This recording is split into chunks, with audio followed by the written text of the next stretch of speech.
very quiet. It is relatively calm. And you look at Kaduna, Birningwari, or the Birningwari general area, yes, there are challenges here and there, but on the average, the situation is calm, and people are traveling from Kaduna to Abuja on the Kaduna-Abuja road. People are also flying Kaduna, Zaria, Kano road.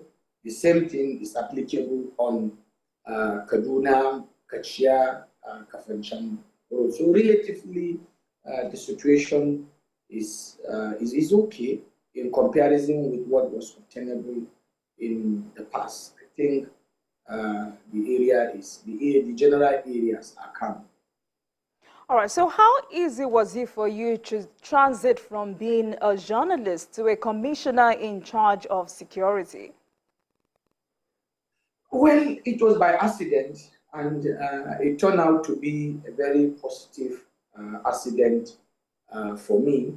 But my major responsibility as Commissioner of Internal Security and Home Affairs was basically coordination. One, serving as a liaison between government of Kaduna State and federal security agencies that are carrying out internal security operations in the state.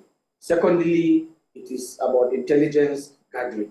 Before now, state government relies heavily on security agencies to provide them with information. But one of the mandates that was given to the ministry was to come up with generating intelligence. And we have a wide spread of human intelligence sources or network across the state, where we were also generating intelligence and equally giving out this intelligence to several security agencies that are operating here in the state. The other responsibility has to do with coordination of internal security. Coordination in the sense that once there's a problem in a particular location, we will reach out to the nearest military or police formation that is close to the source of the problem. So this is part of what we were doing. And when I came on board, there were a lot of reservations.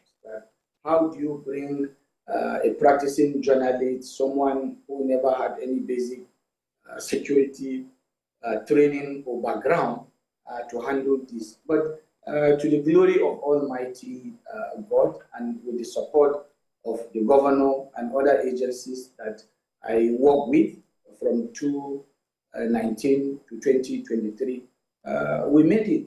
And I was not a desk commissioner.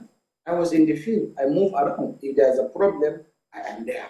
And I also come up with the strategy of setting up an operations room in the ministry, where we have dedicated staff who sit there 24 hours, 247 a day, and they were generating a lot of information that we process, and we were processing this information and passing the information to relevant agencies.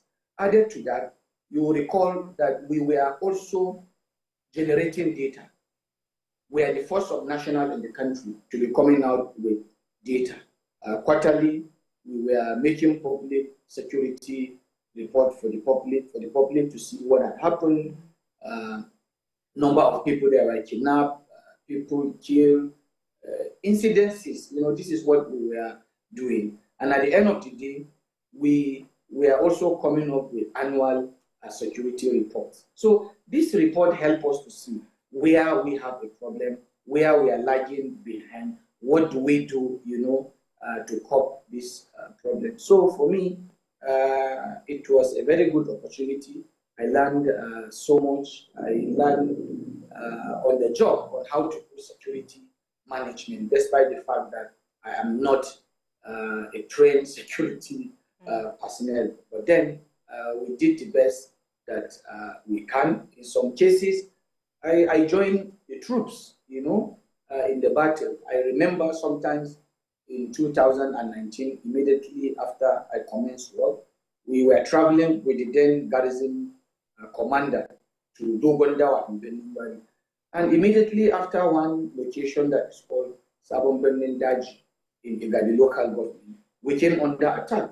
And the troops repelled and neutralized the bandits that engage our entourage. So I have 1, 2, 3. I have so many things that I can talk about. So for me, it was a great opportunity, and I enjoy a lot of support, and I learned so much. It's a lifetime experience. I am presently writing a book where I will explain a lot of things that happen, in the course of our generating data.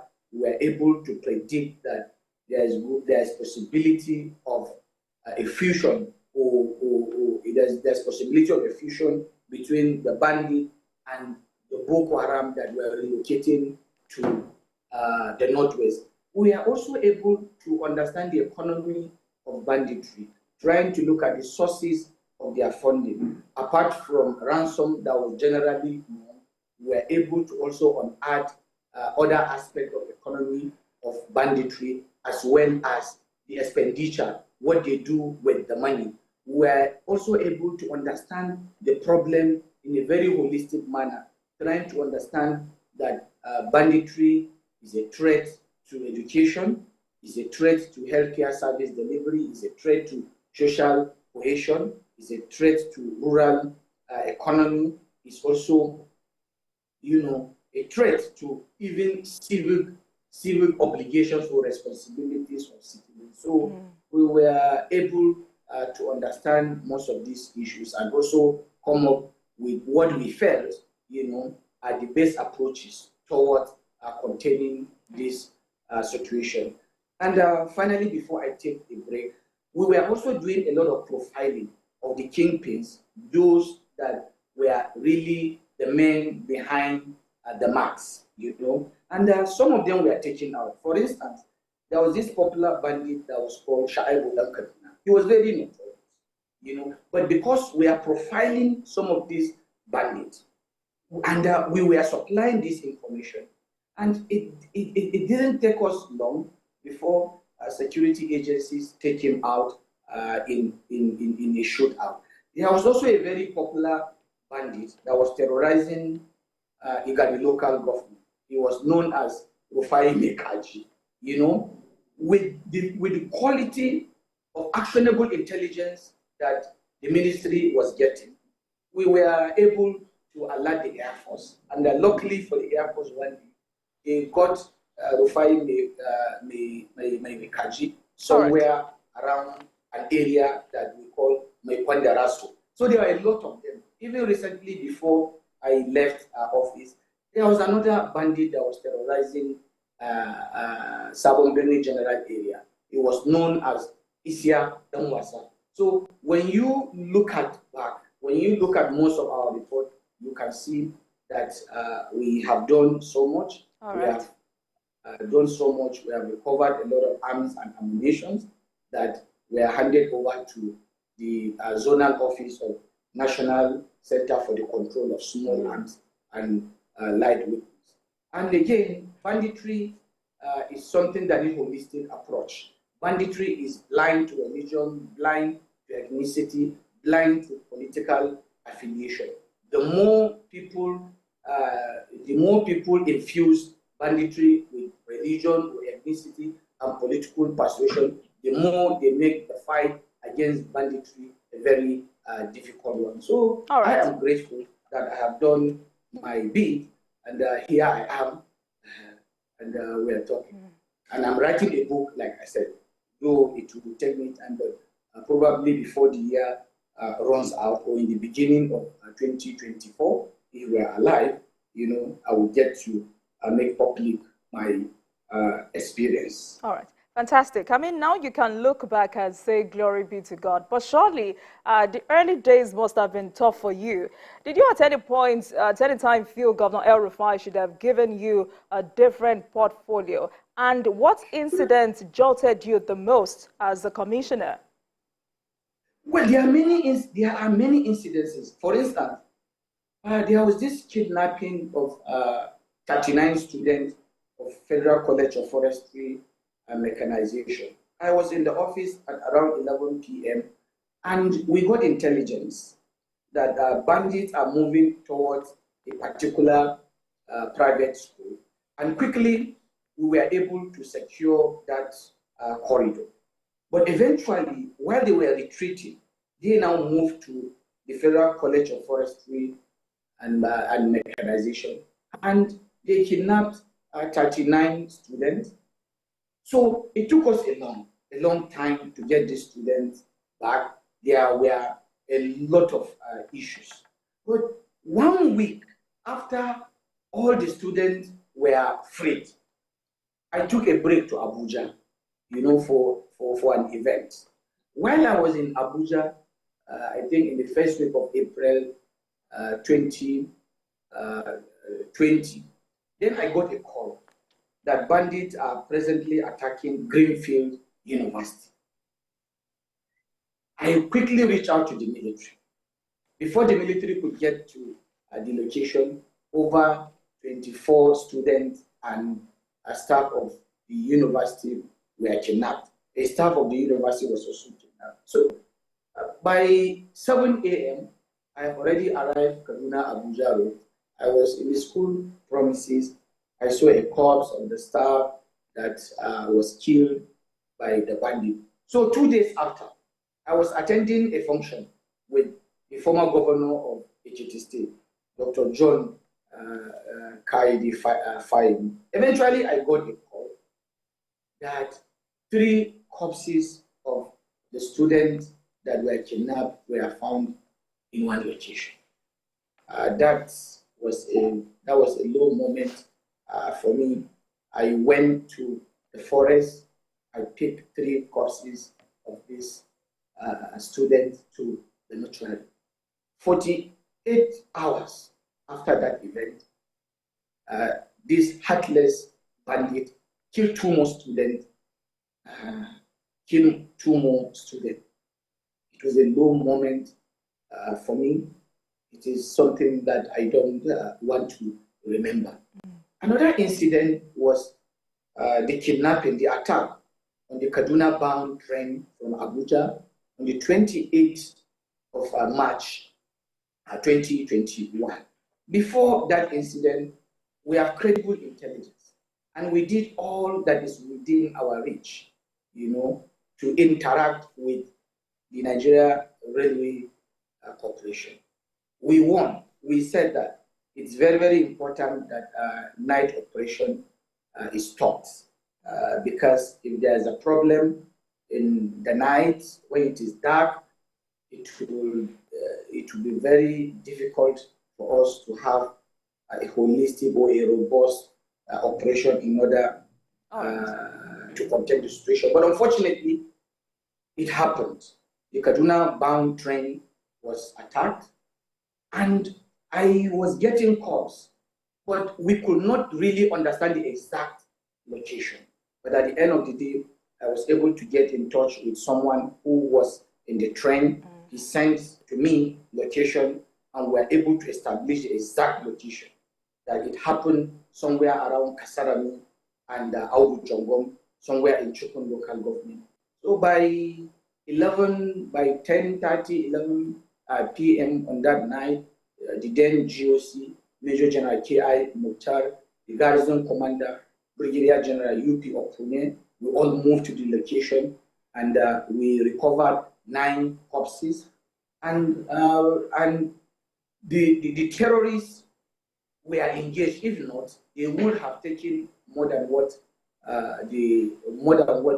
they have kidnapped at that moment. So it was a very difficult situation. For one, that you have to take corpses. When you look at the way and manner human beings were killed, their bodies mutilated, so on and so forth. So there are many more things to share. But like I said, I am working, I am still generating pieces of information, and hopefully by end of this year or 2024, certainly I will make public my own experience in a book form so that people can hear my own part of the stories. There are moments that I will go to the office and cry alone and wipe away my tears without anybody knowing, you know. But then it is part of life. All that is gone. We're grateful to God. Absolutely. All right. So the administration of Governor El-Rufai was credited for infrastructure developments in Kaduna State. In what ways does this help in tackling insecurity in the state? Well, you see, this is another big issue. If you know Kaduna very well, Kaduna was a colonial town. You know, Kaduna was the capital of the defunct northern region.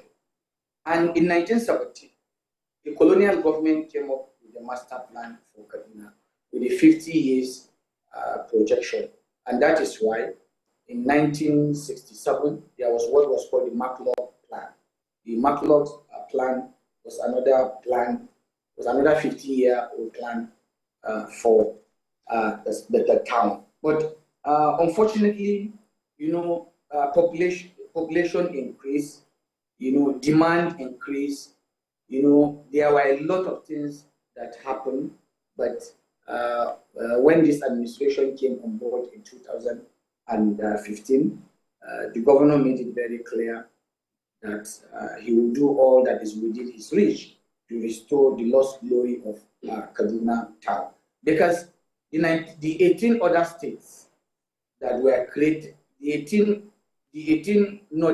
rest of the 18 of the 19 states of the north were created out of Kaduna. But when you look at the development when you look at development of other capitals and that of Kaduna, you will realize that we are left far behind. And that was why the administration came with what we call Kaduna Urban Renewal Project. It's about giving the town a new face, dualizing a lot of roads. So to match it up with what you are saying, it helped, you know, in reducing commotion, in restoring the original plan of a planned town. It's itself a security, because where you're having a lot of corner shops, where people do a lot of illegal buildings and what have you, without recourse to development control, that itself is an issue. So largely, what the administration did in Kaduna, you know, helped in restoring, you know, the lost glory of the state. And we are happy with the position of the new administration that came on board. They have been saying that they will pay more attention, you know, they will pay more attention to rural development. But the issue of infrastructural deficit is a very big issue that is not only applicable to Kaduna State. So we did the best that we can, and we hope those that have who came after us will continue with what is left undone. I mean, so much has been achieved, but despite a new administration at state and national levels, insecurity is still ravaging Kaduna. Why has it become so persistent? Well, I don't think it is not correct to say that insecurity is ravaging Kaduna. It is not correct. And you should know that security situation, you know, is not only applicable to Kaduna, is not only applicable to northern Nigeria. It's a global issue. Wherever you go, there are one or two challenges related to security. Even in the heart of London, you know, even in the heart of Washington, you have one security breach or the other. But then, to answer your question, when you look at banditry you can't just look at banditry from the surface and just assume that it is a recent creation. There are a bunch of problems that were left unattended over time that metamorphosed into what we later experience. For instance, if you look at the beginning of banditry, we have a group of pastoralists who lost livestock or who ran out of livestock, and they were raiding other pastoralist settlements, and committing cattle rustling. And very little attention was not paid to that issue. The justice system is another problem. Policing was another factor. Communities just look at this problem as a purely pastoralist problem. So most of these problems that were left unattended, later became what we are battling with. But what is important is this: within the last 4 years, we have seen committed leadership, that showed seriousness in addressing this issue. Even though when you look at the problems, like I said, it is not something that was developed over time. But then there are a lot of strategies that we applied, in tackling these problems. We hope those that have presently assumed leadership of the security architecture of the country and down to state level will build on that. And luckily for us, the Chief of Defense Staff, who was just appointed, and also the Chief of Army Staff and other service chiefs that were appointed, have been part and parcel of the campaign against terrorism and banditry and other security issues across the country. So they are not newcomers to the problem. They have been part and parcel of the campaign against this asymmetric warfare that I talk about. And we hope that we will see more action in them. For instance, the Chief of Army Staff was GOC, 1 Division Nigerian Army here in Kaduna. He demonstrated leadership, and we did a lot taking the battle to their hideout, and we were able to neutralize so many of them. We were able to weaken the strength of this non-state. Mr. Arunwa. So we believe that with this new security, with the new leadership that emerged on the national security architecture, definitely we will see a lot of progress. We will see continuation from where the previous service chiefs stopped. All right, I get your point, but you would agree with me that the successes recorded in the Northeast is not at par with what we have in the Northwest. Why has it been difficult to achieve such against the bandits in the Northwest? Well, if you look at the problem, the terrorism started in Northeast in 2009, to be precise, July, when we have the uprising there. And you also have to look at deployment. You also have to look at the presence of boots on the ground in that axis. And it is relocation. What we are witnessing, yes, the military has been able, to weaken the strength of the terrorists in the Northeast. So, and the Northwest became a safe haven. And in the Northwest, we are not only battling with banditry. It's about 2 or 3 problems. Number one, we have the terrorists who were relocating from the Northeast to the Northwest, added with the banditry that we were battling with. But if you look at what is happening, let's look at the Sokoto. In Sokoto, there is Operation Hadarin Daji.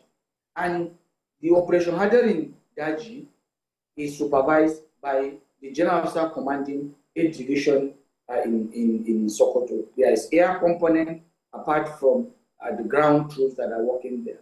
And if you be sincere, if you follow what they have been doing in Sabon Birni, in Goroyo area in Sokoto, coming to Shenkahi, coming to Tsahe in Zamfara, and also coming to somewhere around Safana, Batari, Faskari in Katsina State, coming down to Birni, Gwari, Igabi, Jiwa, where we have Operation Wild Punch that is also being supervised by the GOC 1 division. You will agree with us that there is indeed, a progress. The major attack that we had from the Boko Haram was the train attack. All right. It was in 2021, but generally the area has been calm. So to be fair, we have to acknowledge the fact that the military has been doing a lot in the Northwest, but I quite agree that more have been achieved in the Northeast. But you will agree with me, like I said, that we are indeed making progress here in the Northwest. We've talked about Kaduna Abuja, which I said it has been very quiet for a very long time. And if you are following what is happening in Zamfara up to Katsina, Kaduna, there is indeed a lot of progress. There are ongoing operations from the states, from the frontline states in the Northwest. All right, then. I mean, we've spent so much time talking about the security situation in Kaduna State. Let's take a break, and when we come back, we will shift our focus on appointments of new service chiefs and the task ahead of these service chiefs. Please stay with us. We'll be right back.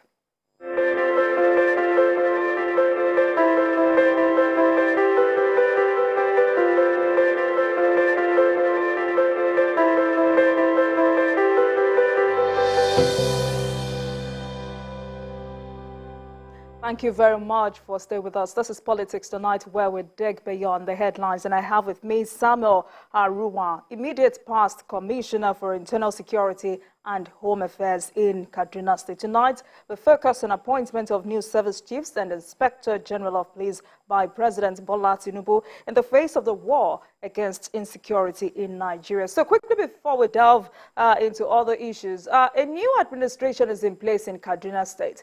How will you advise the government to tackle insecurity in the state?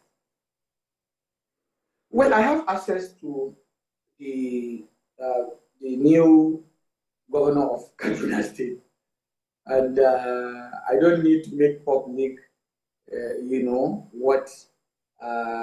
what my observations are. I have access. I don't need to make public, what I think they should do. We handed over. I said I have access to the government of Kaduna State. I don't need to make public what I think they should do to enhance security and safety in the state. All right. So, like I said in my intro, I mean, some Nigerians have called these appointments a renewal of hope. But with the state of insecurity in the last 10 years, characterized by banditry and insurgency, how will you describe the appointment? It's a good decision, and it's a good choice, because if you look at the antecedents of the service chiefs, as well as the chief of defense staff, they have a track record. The chief of army staff and the chiefs of Navy and Air Force are both cosmates. They are all members of the 39th regular course, and they have worked together. They have a long history of working together. The chief of army staff, for your information, was GOC 1 division here in Kaduna. He was his last posting was chief of operations in the army headquarters before his appointment as chief of army staff. The same thing for the chief of defense staff. He was theater commander in the theater command Operation Hadden Kai in the Northeast. His last posting before his elevation as Chief of Defense Staff was a co-commander of the Infantry Corps. The same thing with AVM Abubakar, who was appointed Chief of the Air Staff, as well as Rear Admiral Ogala, who was appointed Chief of the Navy Staff. So they are experienced officers, they are seasoned, they have seen it all, and they have all passed through the regiment of staff, instructional and command. So we have high hopes in them, and I don't think that Nigerians will be disappointed going by their track record. We have worked closely with the Chief of Army Staff, the same thing with the Chief of Defense Staff, and I know their pedigree, I know their quality, I know that they are commanders that lead in the front. They are not commanders that lead from the rear. They will offer sound leadership. They have strategy. They have all that it takes, as far as the issue of enhancing public safety is concerned. We should support them. We should do a lot.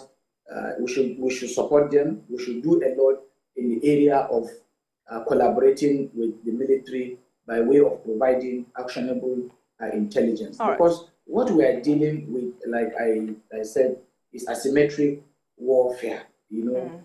These guys, these non-state actors are people that mix with the civil, that mix with our population. But if you have actionable intelligence, if you have good intelligence, you can be able to have an edge over these non-state actors. And I believe, and I'm optimistic, that the present crop of service chiefs that were appointed a couple of days ago will offer us good tidings as far as the issue of public safety is concerned.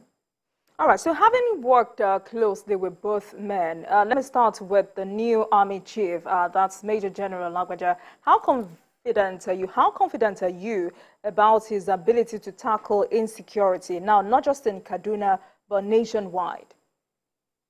Well, he's a seasoned officer, and like I said, he has passed all through the rudiments. You have to look at his record. He was a brigade commander. He was GOC 82 Division, and he was also here in Kaduna as a GOC of 1 Division. I remember a lot of times we moved to the forest with him. Like I said, he leads from the front. You will not even distinguish between who is GOC and officers and men. And that is a clear demonstration of leadership. And he has a vast understanding of this problem. So we should just support them, once we support them, and we should also adopt what we do here in Kaduna, participatory security management, where everybody is involved. We have a way where we are getting information from different angles across the state. So with what I have seen in him closely, having worked with him, I believe that he has all that it takes, in continuation with where his predecessor stopped. I don't have any doubt that we will see and get the best from Major General T.A. Lagbaja. I am optimistic. Not only him, the same thing to his colleagues, AVM Abubakar, the Chief of the Air Staff, as well as Rear Admiral Ogala, who is the Chief of the Naval Staff. So how significant are these appointments to tackling insecurity? Well, it's very significant. Significant in the sense that when you look at the profile, when you look at the track record, when you look at the antecedent of these service chiefs that I have mentioned, you will see that they are not just military officers; they are seasoned officers who have came out in flying colors in all the places that they have worked. For instance, the chief of the chief of the air staff as well as his counterpart of the Navy were both ex-boys. They started a long, they were both ex-boys from Nigerian Military School in Zaria, from where they moved to Nigerian Defense Academy as members of the 39th regular course. And the same thing, if you also look at the Chief of Defense Staff, Major General C.G. Musa, and Major General T.A. Lagbaja, the Chief of Army Staff, they have been in this, they have been in the trench, they have been there, they have worked together in the Northeast, they have worked together in the Army headquarters, they are seasoned, they have served in several capacities. If you check the record of General C.G. Musa, you will agree with me that he did well while he was in the theater command. Everybody praised his leadership and work ethics, what he did there. The same thing with Lagbaja. When Lagbaja came here in Kaduna, he changed the tide of the game. For the first time, we were able to go to some locations that were hitherto unreachable or inaccessible, so to say. There's a limit to what I can say here, but I like you to know that these appointments are good for our country. What is required is for us to support them. What is required is for us to see how we can do more, how we can increase the wave of participatory security management I did talk about. All right, so how will you advise the new service chiefs to carry on with the task of securing Nigeria? I'm asking this question because just a few weeks ago, the president stressed the need for synergy among the security agencies in the country, especially on matters of intelligence sharing. We know that Nigeria has a low capacity for gathering intelligence. So how important is this synergy? I don't think it is not correct to say that. I disagree that we have low capacity in intelligence gathering. I have been in the system, for years, and I know that our security agencies are doing well. We have talented people. We have all that is required. There are a lot of misrepresentation. There's a lot of misrepresentations and misunderstanding of our capacity. We have all that it takes. What is important, like I said, is we should support our defense and security forces as well as the intelligence agencies. Once we have this understanding, definitely we will be able to contain most of these threats. You are asking me a very difficult question. I have access to the Chief of Defense Staff as well as the service chiefs. If I have any observation, if I have any recommendation, I don't need to come on air and pour it. I have access. I know where to push my suggestions, and I want you to know, and I also want Nigerians to know that we have able service chiefs. We have people who are not newcomers on the deck. They are people who have played a lot of, who have served in several capacities ahead of this elevation. I don't think that we should be apprehensive. Right. We should be supportive to them. So I'm so sorry that I cannot be able to say what I can say, behind the camera. All right, so frankly speaking now, do you think Nigeria needs foreign support to tackle insecurity? I don't get you. What do you say? All right. Do you think Nigeria needs foreign support to tackle insecurity? Well, I will also not make comments about that. And I'm so sorry that I will make comments regarding that. But what I want to say is we need to support our military, police, DSS, and the government as far as the campaign against terrorism and banditry is concerned. We have a lot in our plate, and we need to understand that the very moment we don't divorce security challenges with religion, ethnicity, and political persuasion, we will continue to complicate our situation. We should take out identity out of this. The only identity that we should lay more emphasis on is the action of a non-state actor. You know, what someone is doing, that is what should be our action. The issue of ethnicity or religion or political affiliation does not help our issue. A criminal is a criminal, irrespective of the multiple identities that a criminal may have. And I believe that why we are having a lot of problems is the absolute misrepresentation of the issues. We really need to understand the issue. We have to treat issues without recourse to sentiment, without issue of religion or ethnicity. Like I said, terrorism has no boundary. Banditry has no boundary. Banditry has nothing to do with religion or ethnicity. Bandits are criminals. You know, from the very moment that we begin to bring identities in managing criminals, we are more or less giving criminals a shield. We are more or less giving them a cover. So we need to come together. We need to respect one another. We need to understand that we don't have any other country more than Nigeria that is our own country. Playing to gallery or bringing a lot of people, giving media space to people who parade themselves as security expert, you know, to put down the efforts, the sacrifices that our men in uniform are putting is not a good thing as far as I am concerned. I have been an active player in the issue of security in our state, and I know what our men in uniform, I know the sacrifices that they are making. Nobody talks about the fundamental right of a soldier or of a policeman or a DSS personnel. Nobody is talking about the widows. All right, Mr. Aruwan, quickly, I mean, we're gradually running out of time. Orphans that we have around as a result of all this. So we need to stand by our military. We need to stand by our police.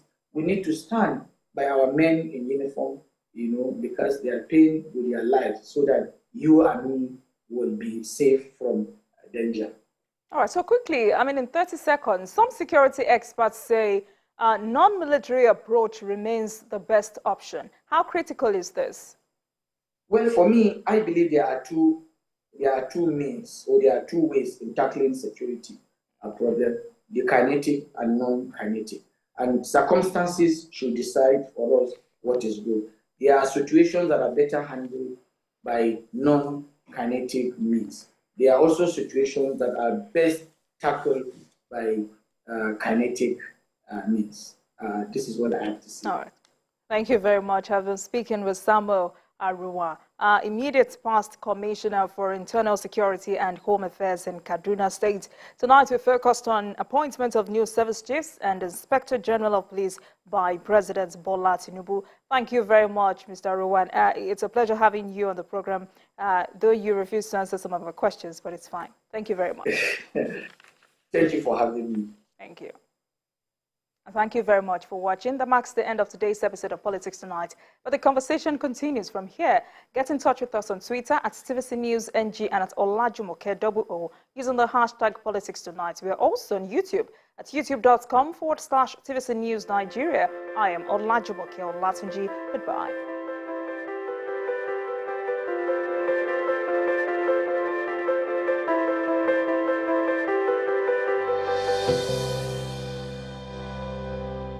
Fail. Organizations crumble, companies go into oblivion, nations on the path of decline as a result of a deficit in leadership capital. Gardner Leadership Center presents National Leadership Conference with the goal to rejig leadership competencies of senior managers in private and public institutions. This conference provides an opportunity for learning, peer review, and networking, with amazing speakers like Brian Tracy, Professor Lumumba, George Fraser, Stephanie Busari, Senator John Gottin Abraham, Josephine Nweze, Ife Sekibo, Sheriff Idi, Engineer Benga Komolafe, Taiwo Afulabi, Otto Oradam, Rahim Anyako, and Linus Okore. MFR. Date 23rd and 24th June 2023. Venue Transcorp Hilton, Abuja. To register, visit the link on your screen or call 0815-791-9770. Think leadership, think Godney.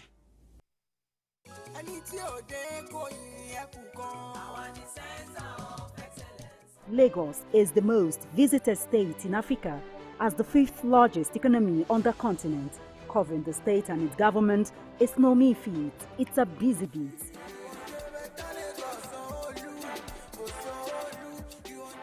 We go beyond the cutting of tapes to traveling far into the deep. I want to thank the Lagos state government for the healthcare facility To bring stories that cut across